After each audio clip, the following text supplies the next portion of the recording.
Buongiorno e ben ritrovati con il TG Flash di New Sicilia, di seguito i titoli più importanti della mattina.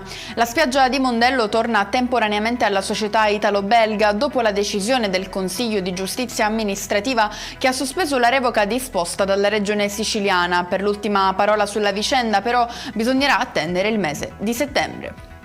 Inflitto un duro colpo alla diffusione illecita di abbonamenti pirata per l'accesso a contenuti audiovisivi a pagamento eseguiti dalla Guardia di Finanza di Ravenna, oltre 100 perquisizioni e sequestri su tutto il territorio italiano, segnando il coinvolgimento anche della Sicilia.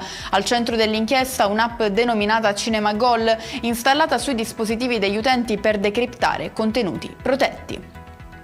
Violenta lite tra due giovani senza tetto a Catania, vittima il proprietario di un bar della zona, intervenuto nel tentativo di placare gli animi e subito dopo preso di mira tra minacce, aggressioni e danni alla sua attività commerciale. In manette uno dei due giovani, denunciato invece il secondo.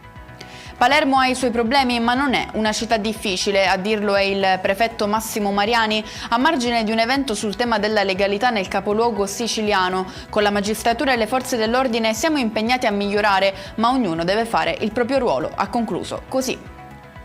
I carabinieri di Modica hanno denunciato una 42enne residente a Catania per tentata truffa aggravata ai danni di un'anziana di 86 anni. I malfattori hanno finto al telefono di essere il nipote e un impiegato postale, chiedendo denaro per il ritiro di un pacco. La figlia della vittima, presente in casa al momento della telefonata, ha però intuito l'inganno e allertato il 112, permettendo ai militari di intercettare e bloccare la complice giunta sotto casa per il ritiro dei soldi.